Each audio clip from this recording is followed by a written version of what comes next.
اب یہ گارنٹیز کی چونکہ بات ہو رہی ہے تو امریکہ کی پھر بھی کہیں نہ کہیں کوئی گارنٹی موجود ہے، لیکن اسرائیل کی تو کوئی گارنٹی نہیں ہے اور وہ کی پلیئر ہے اس وقت. جنگ شروع بھی اس نے کی ہے، نیتن یاہو کہتا ہے ختم بھی میں کروں گا. لیکن یہ یاد رکھیں کہ Israel minus America is zero. Israel minus America is zero. ابھی بھی جو گراؤنڈ ٹروپس کی بات ہو رہی ہے، اسرائیل اپنی فوج نہیں بھیج رہا، وہ امریکہ کو کہہ رہا ہے کہ آپ جا کے لڑیں.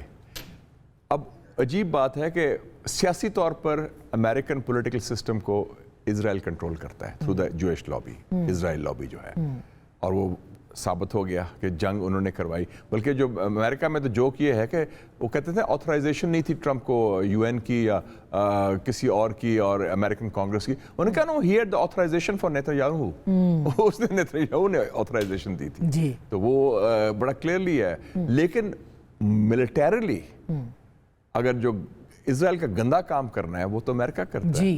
تو اگر امریکہ نہ ہو تو اسرائیل کی تو نہ جرت ہے، نہ ان کے پاس اس قسم کی صلاحیت ہے، نہ اتنی ہمت ہے کہ وہ سارا کر سکیں، بلی بوائے جو آف دا مڈل ایسٹ بنے. تو اس لیے اس حوالے سے جو ڈیسائسو رول ہوگا وہ یو ایس کا ہوگا. اگر وہ کہہ دیں کہ نو مور وار، انف از انف. اور ٹرمپ کو یہ ہے کہ میری پولیٹیکل سروائیول کا لنک اس سے ہوگا. ایگزیکٹلی. کیونکہ وہ تو پھر he is losing the midterm elections. اور مڈ ٹرم الیکشنز صرف ہارے گا نہیں، اس کے بعد پھر امپیچ ہوگا. یہ تو پھر ایشو چینج. لیکن سر اب ان کے پاس فیس سیونگ کیا ہے؟ وہ کہتے ہیں آپ نئے ہرموز کھولیں، ایران کہتے ہیں ہم نے نہیں کھولنا. نہیں، فیس سیونگ بڑی سمپل ہے، وہ اعلان کر سکتا ہے. اس نے پہلے کہہ دیا کہ میں نے ایران میں رجیم چینج لے آیا ہوں. جی 2 دفعہ کہا ہے نا اس نے کہ میں رجیم چینج ہو گیا ایران میں. دوسرا اس نے کہا ہے کہ ایران کا میں نے نیوکلیئر پروگرام تباہ کر دیا، یہ بھی میرا مقصد پورا ہو گیا. تیسرا اس نے کہا کہ ایران کی میں نے نیوی اور ایئر فورس تباہ کر دی ہے. وہ کہہ سکتا ہے امریکن پیپل کو کہ میرے مقاصد پورے ہو گئے، میں ایران میں رجیم چینج بھی لے آیا ہوں، میں نے ایران کا نیوکلیئر پروگرام بھی تباہ کر دیا ہے، ایران کی میں نے وہ اناؤنس کر سکتا ہے چاہے وہ سچ ہے، کہا بھی ہے بلکہ تو وہ کہہ کر ہمارا مشن اکمپلشڈ ہے. اور اس کے بعد مگر وہ یہ کہیں گے کہ ابھی بلکہ آج صبح یہ بات ہوئی، یہ ان کا سٹیٹمنٹ آ رہا تھا کہ آبنائے ہرمز کو ہم بعد میں کھلوا لیں گے. نہیں، انہوں نے یہ بڑا کلیئرلی کہا، بڑی امپورٹنٹ سٹیٹمنٹ آپ نے جو ذکر کیا جو وال اسٹریٹ جرنل میں آئی ہے کہ انہوں نے کہا ہے کہ وہ ہمارا ایشو نہیں ہے، اگر نہ بھی وہ کھلے تو میں تیار ہوں امن کے لیے. اس کا مطلب ہے کہ وہ جو اسٹریٹ آف ہارمس ہے وہ تو مجھے یاد آ گیا when I was student in Lahore in those days. ایک بڑا جیپنیز ریسلر آیا تھا انوکی، اس کا تھا انوکی لاک، اس نے ہرایا تھا وہ آئی تھنک اسلم پہلوان کو، اچھی کو.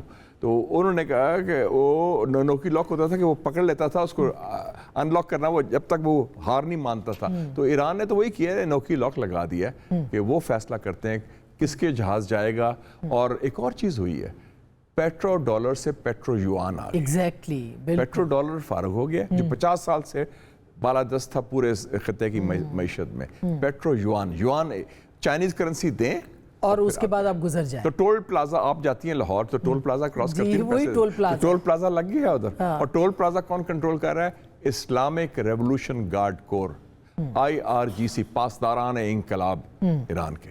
اور ابھی آج ان کی پارلیمنٹ نے فیصلہ بھی کیا ہے کہ اس کے اوپر ٹول لیا جائے. ہاں وہ تو لیگلی کر دیا انہوں نے پورا سارا کیا. لیکن اگر وہ نہیں تسلیم کرتا امریکہ اس کو اور چائنا کہتا ہے کہ ٹھیک ہے آپ یہ ٹول لے لیں اور باقیوں کو کھول دیں، تو پھر آپ کو لگتا ہے کہ سیٹلمنٹ ہو سکتی ہے؟ امریکہ مان جائے گا اس کے اوپر؟ امریکہ مانے گا کہ ان کے لیے اب چارہ کوئی نہیں رہا، وہ کھلوا نہیں سکے نا، یا تو کھلوانے کی کوشش کرتے.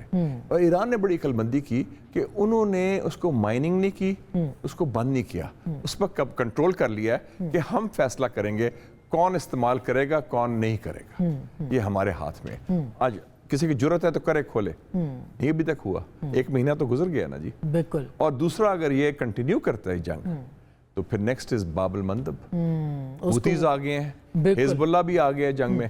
اور سب کہتے تھے جی کمزور ہو گئے ہیں بڑے، حزب اللہ ختم ہو گیا، حزب اللہ نے تو شو کر دیا.